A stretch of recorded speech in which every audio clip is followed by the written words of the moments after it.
Morning has come, arise and greet the day. Dance with joy and sing a song of gladness. The light of hope it shines upon each face. May it bring faith to guide our journey home.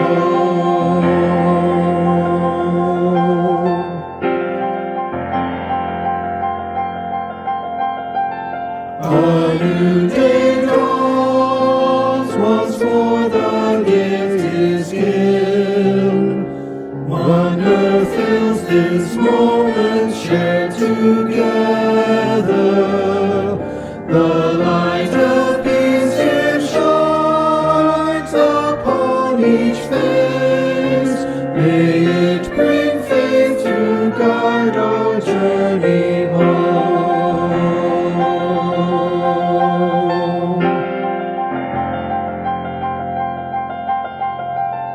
Open our eyes to see that life abounds. Open hearts to welcome it among us. The light of love here shines upon each face. May it bring faith to guide our journey home.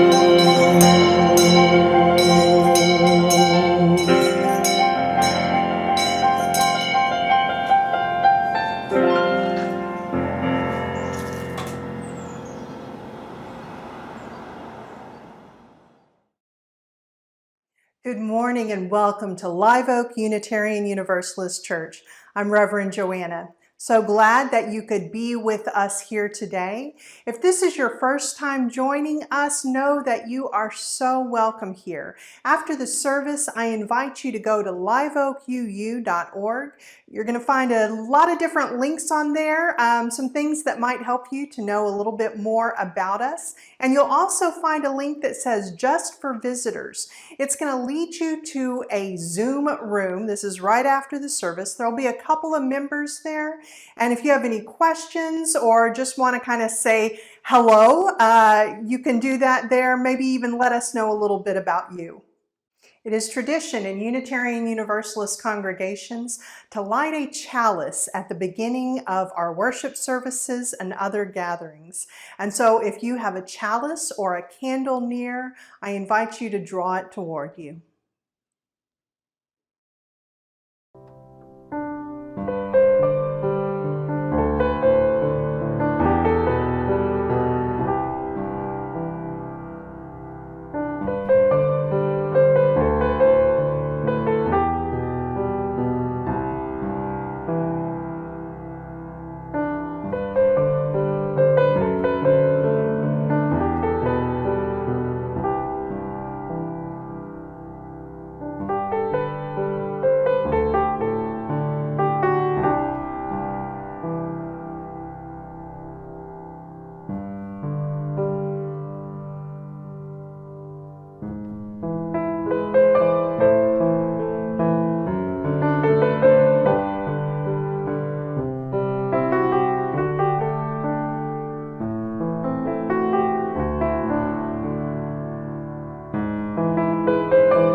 Good morning, I'm Carrie Krause, the Director of Lifespan Faith Development. Thank you for joining us at Live Oak this morning. Today's big idea is called Merging Streams by Janine Grossmeyer, and it's found in the book A Lamp in Every Corner. Unitarian Universalist. That's the name we say when someone asks us, "What religion are you?" And then they usually say, "Uni what?" Unitarian Universalist, we say again, but often the name by itself doesn't seem to explain very much. Perhaps that's because Unitarian Universalist is not really a name by itself. It's two names together, because we come from two religions, the Unitarians and the Universalists. Both religions have roots far back in the Protestant Reformation, nearly 400 years ago. Both religions were established in the United States around the time of the American Revolution, over 200 years ago. Both religions had much in common. They both believed in the importance of social justice, religious education, and tolerance of different beliefs. In the 1800s, the Reverend Thomas Starr King, who was raised a Universalist and became a Unitarian minister, said that the only reason that the Unitarians and the Universalists hadn't already joined was that they were too closely related to be married. And yet they did marry. Not that it was easy. The courtship took years, and not everyone was interested. Some people said, "Why not?" But other people said, "Why? What will we have to change? What will be different? What will we lose? What will we gain?" They weren't quite sure. So they formed committees and commissions to find out. There were studies and papers. There were meetings and panels and polls. People talked and talked and talked. These were Unitarians and Universalists, after all. Finally, in 1959, nearly 100 years after the idea had first been proposed, most of the people were convinced it would be a good thing to join together. So they agreed on a plan to consolidate, and they printed the plan in a little blue book. 1,000 delegates gathered in Syracuse, New York, to vote on the plan. But before they voted, they talked some more. They talked about what to name the new religion. Should it be Universalist Unitarian or Unitarian Universalist? Should there be a hyphen between the two words, or should they choose a totally new name? They talked about making 57 different changes to the plan to consolidate. And each group, the Unitarians and the Universalists, had to vote on each and every single one. It took them days, but they did it.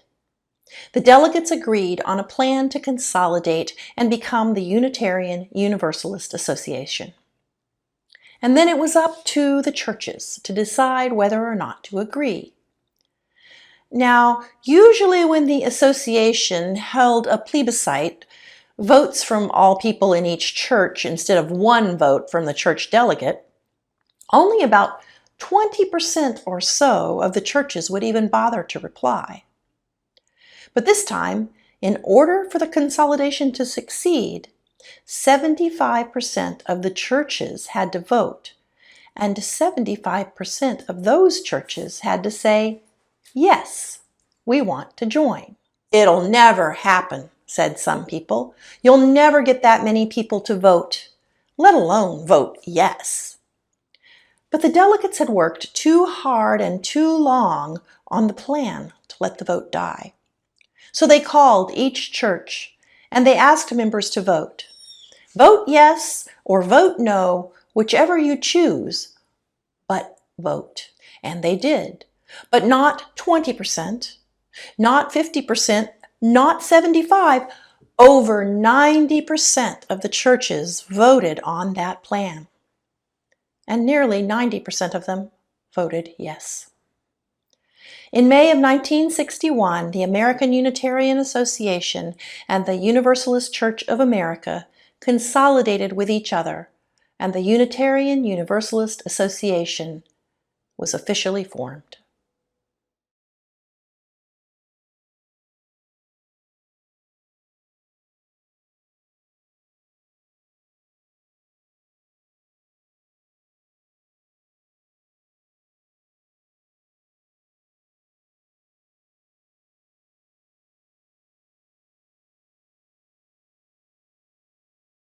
Bright morning star arising, bright morning star arising, bright morning star arising. Day is breaking in my soul. Bright morning star arising, bright morning star arising, bright morning star arising. Day is breaking in my soul. Rise up from morning slumber, rise up from morning slumber, rise up from morning slumber. Day is breaking in my soul. Rise up and hear your calling, rise up and hear your calling, rise up and hear your calling. Day is breaking in my soul. Oh, lift your voice to heaven, oh, lift your voice to heaven, oh, lift your voice to heaven. Day is breaking in my soul. We'll build this faith together, we'll build this faith together, we'll build this faith together.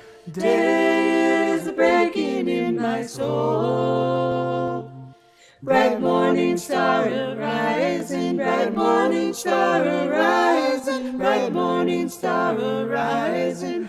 Day is breaking in my soul.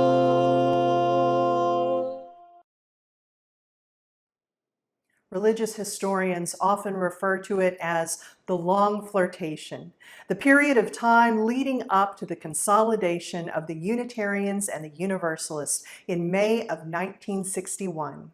Happy anniversary, Unitarian Universalism. You are 60 years old. As such, this is a religion that is simultaneously both very young and very old. Some see that long flirtation as being about 200 years in the coming, but I think you can also make the argument that it was closer to 2,000 years. See, Unitarian and Universalist thought was there at the very beginnings of the Christian church, before it was even called Christianity, back when the people who were practicing it referred to themselves as followers of the way. It was a way of life, and there were many different ideas trying to understand their teacher, the Rabbi Jesus.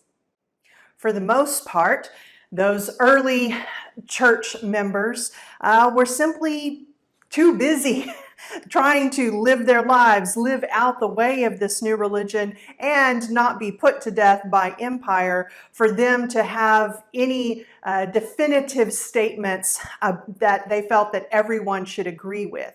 But that came to a change when the empire itself adopted Christianity. The Emperor Constantine converted and decided that Christianity would now be the law of the land.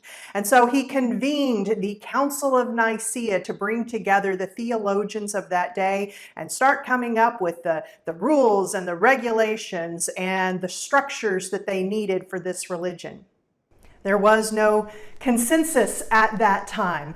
One of our forebears, Arius, was a believer that Jesus was not the same as God, and therefore he did not subscribe to this idea of the Trinity. And there was this whole idea called apodocastasis, which was about the eventual universal restoration of all souls to God.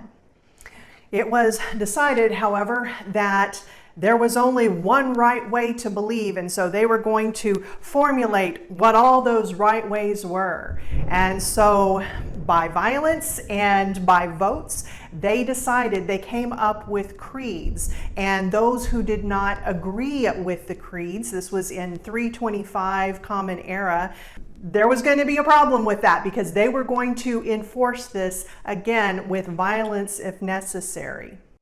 That would continue for hundreds of years. And so in 325, the whole idea of Unitarianism was declared a heresy. And then in 543, anyone who was still following or promoting the idea of apodocastasis, universal restoration, universal salvation, they were declared anathema.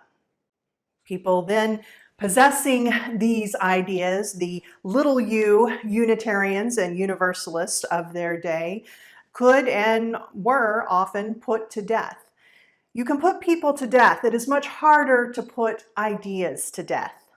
The ideas of Unitarianism and Universalism did not die, but they did go underground. They were things that were whispered about under penalty of death.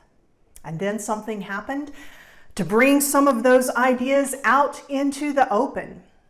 In 1440, Johannes Gutenberg invented for the Western world the printing press. And now anyone who could learn, who could be taught how to read, could read the Bible for themselves. And they did, and they were all, I have so many questions here. There's all these things you've been talking about how the Trinity is the most important part of our religion. And yet, isn't that kind of strange that that word is nowhere in this big book? And hell, you have really been telling all of us that hell is this thing that we should be very afraid of, and our whole lives should be oriented around avoiding hell. And yes, there is some reference in this book to Gehenna, but I'm also seeing all of these verses that are about God's love and about how no one can be eternally separated from it. And so those ideas of Unitarianism and Universalism were not so much being whispered about as being discussed, along with a lot of other ideas. And so this ushered in the time of the Reformation, with theologians like Luther and Zwingli and Calvin all rebelling against the Catholic Church and saying that it needed to reform. And as a consequence, on the heels of that, you had what has been called the Radical Reformation, with people who were now rebelling not just against the Catholic Church, but also against Luther and Zwingli and Calvin and others, saying that those reforms didn't go far enough. The Radical Reformation had three major categories or movements. One was the Anabaptist. Then you also had the spiritualists, and then you had the evangelical rationalists. Out of the Anabaptists, you had theologians like Jan Hus and Hans Dink, who were talking again about this whole idea of universal restoration. The spiritualists led to what would become the charismatics, the Pentecostals. And then you had those evangelical rationalists. It was here that you saw so much of the Unitarian thinking, led by theologians like Faustus Sozzini. Now, all of these different ideas, yes, they were being talked about and people were gathering, setting up churches around these different theological ideas, certainly way more so than before the Reformation. But that doesn't mean that the whole world had suddenly decided to embrace religious toleration. It did happen in a few pockets, such as in Transylvania, but for the most part, people were still being put to death or banished or killed for having these ideas. We have many martyrs to our faith from that time, like Unitarian Michael Servetus, who Calvin himself demanded that Servetus be put to death, burned at the stake with his book on the errors of the Trinity strapped to his side. And of course, it was not these early Unitarians and Universalists who were the only ones facing religious persecution. In Great Britain, for example, You had a group of people called the Puritans who were being persecuted for wanting to practice their faith their way. And so in order to escape the Church of England, they came to eventually North America. Now, let me be clear on this one little point, because I think some of us were taught a more romanticized idea of coming to America, to North America, for religious freedom. Like the Puritans wanted religious freedom for them. They did not want it for everyone. And in fact, the people who would not go along with their religion, even in North America, like Roger Williams, who would then begin the Baptists, those people were banished, punished, or even, especially for those who were charged with being witches, put to death. But the Puritans, when they arrived, they decided to set up church in very different ways from what they had seen. They didn't want things that were like the Catholic Church or the Church of England, which was mirroring much of the structure of the Catholic Church. And so they established their religion in what we call congregational polity. And what this meant was that the local church was the highest religious authority. There were no bishops, no archbishops, and certainly no pope. They emphasized the idea that Scripture should be the religious authority, and so everyone was taught how to read, even women, which at that time kind of a radical idea. They decided that the congregations would be united not around an ancient creed or tradition, but around this investigation into the Scripture and around the idea of covenant, a set of promises about how church members would be together and what their covenant, their promises would be toward God. Now, the freedom, I don't even know if we should use that word, but the freedom that they promoted about reading the Scriptures, they still had some very specific ideas about how those should be interpreted. But the thing about freedom is it's kind of like, that old metaphor about if a camel gets his nose up under the edge of the tent, you should expect that the whole rest of the camel will be coming in too. The children and the grandchildren of these original North American Puritans didn't always hold the same ideas as their parents. So what was happening for these children and these grandchildren was that you had the Enlightenment that was going on in Europe with all of these more expansive religious ideas, again, coming back to rationalism. You had all of these new religious movements, and many of those people were either writing books or they themselves were actually coming over to North America, like the Universalists, John Murray and George de Benneville. This was also happening on the Unitarian side, people like Joseph Priestley. And at the same time, you had what would become sort of the homegrown Unitarians and Universalists who were being exposed to these new ideas or were simply by rational thought, logicking them out for themselves. People like Universalist Hosea Ballou and Unitarian William Ellery Channing.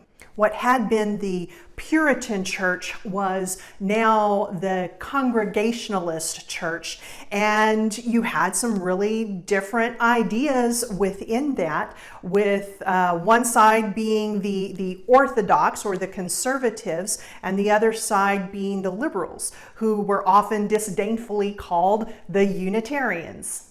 Meanwhile, you had the Universalists, who were coming in large part from the Baptist movement. Remember, the Baptists had also come out of that Puritan movement. But you had these Universalists for whom this whole idea of a rejection of hell and questioning How could a loving God allow any of his children to be eternally punished or even simply separated from him? That was a very irresistible idea. The Unitarians and the Universalists at this time, as they began separately coming together, finding other people who shared their religious ideas, they were not really separated by theology. That's the irony in all of this. For the most part, even back then, the Universalists were Unitarian Universalists, and the Unitarians were Universalist Unitarians. In 1805, Universalist Hosea Ballou published his book, A Treatise on Atonement. In that book, though, along with making the argument for universal salvation, he also decried the whole idea of a Trinity. And this was 14 years before Unitarian William Ellery Channing would deliver what has been called the Baltimore Sermon, or Unitarian Christianity, where he named and claimed that label of Unitarian and said, and here's what it means. And for both the Unitarians and the Universalists, the commitment that had begun back in the Reformation of a commitment to religious tolerance and for every individual to be able to think for themselves, that was alive and well for both of them. Our differences were never theological. They were always cultural, organizational. And so even though they maintained themselves as separate denominations, for your average person, they were to a certain extent somewhat interchangeable. You would have people who would move to one town, and if there wasn't a Unitarian church, but there was a Universalist one, they would go to that one. You had ministers who were affiliated with both denominations, and so they could be a minister for a Unitarian church or a Universalist church. And you have to think that, of course, that would then come out in what they would share, in the theology that they would share with their congregations. But cultural differences and tribalism, I mean, we know it still today. Those are hard nuts to crack. And so both the Unitarians and the Universalists continued developing, for the most part, in pretty parallel ways. They were both committed to freedom of belief. They were both devoted to the idea that church was where you learned to be good and do good. And so, not surprisingly, with all of the relationships that we know had formed, both the ministers who were working for both Unitarian or Universalist congregations, but also all of the people out in the world doing good in the world. And hey, I'm a Unitarian and you're a Universalist. Of course, conversations were going to happen about, gee, maybe we should get together. And they tried. I tell you, they tried over and over again. It is almost like a Hollywood movie, one of those movies where you have like the star-crossed lovers who keep crossing paths, but the timing and other things are just not right. And so it just seems like they're never going to get together. In 1865, you had a resolution introduced in the American Unitarian Association to come together in union with the Universalists, but the Unitarians themselves voted it down. In 1899, you had another resolution introduced among the Unitarians inviting the Universalists to make a committee. Does this sound familiar? To make a committee with them to discuss closer collaboration. And they did indeed create the committee. The committee began working together, and there were no real discernible results. In 1931, a joint commission was formed with both Unitarians and Universalists to discuss coming together. They had meetings. At some point, they decided maybe the timing just wasn't right, and then they started flirting with the idea of maybe we should make it even bigger and invite all the different liberal denominations in. Nothing happened. In 1947, both denominations passed resolutions to explore the possibility of union, which led to, in 1953, the establishment of the Liberal Council of Churches, which would bring together their different religious education and their PR efforts. Let's pause for a second and think about what it must have been like to be a Unitarian or a Universalist child, youth, over all this period of time, because you know that they had to be, I know how it was for my kids here today, when they could find another religiously liberal person in their own school. So that was happening with the Unitarians and the Universalists, their youth. And so they actually decided to do something about it. In 1954, before the adults had gotten their whole act together, the Unitarian youth and the Universalist youth came together and they started what came to be known as liberal religious youth. And we got some people who were in that in our very congregation. In 1959, both denominations, the American Unitarian Association and the Universalist Church of America, voted to consolidate. They were now engaged. Now all they needed to do was plan the wedding and figure out what the marriage was going to look like. And in 1961, May of 1961, the first organizing meeting of the Unitarian Universalist Association was held in Boston, Massachusetts. We were now one association. Happy anniversary, Unitarian Universalism. It was a long time coming, and we've only just begun.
and clear, guiding hands and hearts and spirits into faith set free from fear.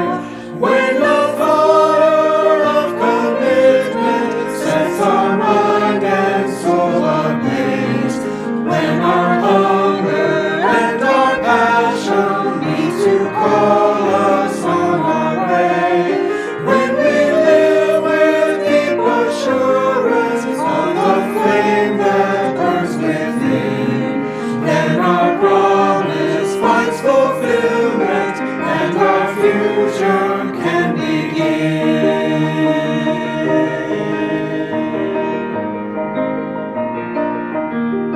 From the stories of our living rings a song both brave and free, calling pilgrims still to witness to the life of liberty. When the fire of commitment sets our mind and soul ablaze, when our hunger and our passion meet to call us on our way, when we live with deep assurance of the flame that burns within, then our promise finds fulfillment and our future can begin.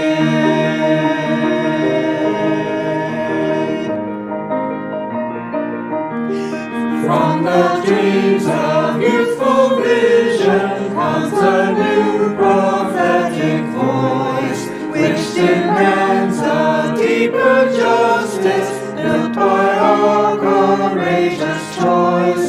When the fire of commitment sets our mind and soul ablaze, when our hunger and our passion meet to call us on our way, when we live with deep assurance of the flame that burns within, then our promise finds fulfillment and our future can begin.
Thank you so much for joining us this morning, and a special thank you to everyone who helped put this service together. Our producers, our musicians, our worship associates. We couldn't do it without you.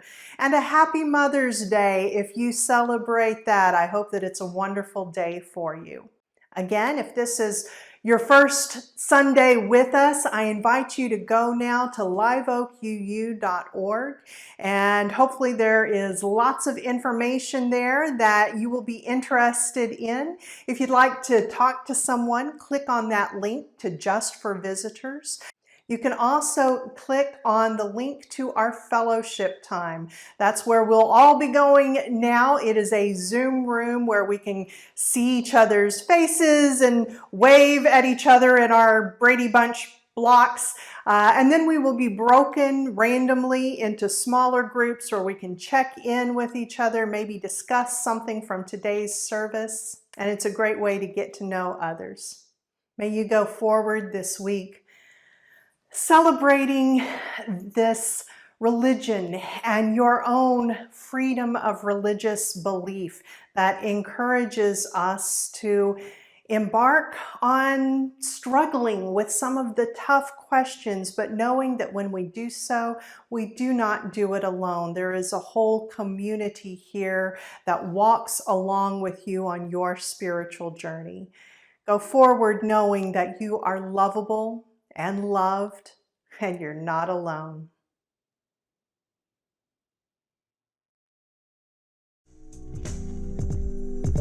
Soon the day will arise when we will be together, and no longer will we live in fear.